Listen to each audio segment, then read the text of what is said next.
Roberta pirmspēles treniņš Belfastā, komanda šeit jau 3. reizi. Šoreiz jauns stadions, tāds ikonisks, netālu arī Titaniks tika uzbūvēts.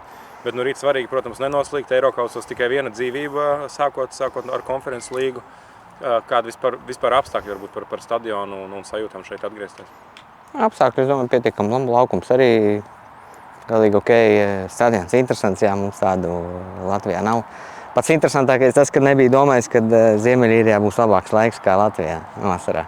Man kaut kā asociējās vienmēr ar tādu apmākušos un lietu kā jau Anglijā.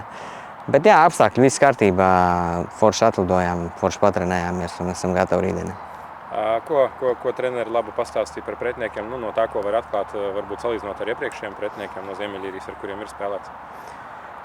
Grūti salīdzināt, jo arī kādu laiku atpakaļ spēlējām pret iepriekšējiem pretiniekiem, jau bišķiņi aizmirst, kā viņi izskatījās. Bet pietiekami interesanta komanda un būs labs cīniņš. Un es domāju, ka tāda īsta Eirokausa spēle.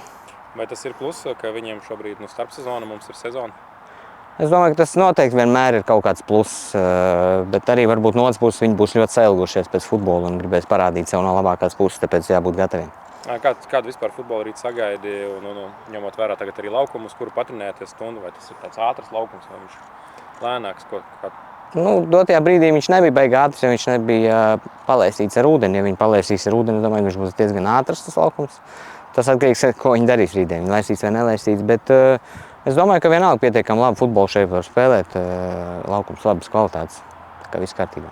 Protams, noteikti ir cilvēki, kuri varbūt sagaida kaut kādu vieglu spēli, ņemot vērā, ka mums ir bijuši tie labi rezultāti Eirokausos, bet kas būtu rīt labs rezultāts, ar ko, teiksim, tu pats būtu iekšā apmierināts? Vienmēr labs rezultāts ir uzvara, tāpēc centīsimies rīt uzvarēt, lai brauktu mājās ar kaut kādu pārsvaru jau.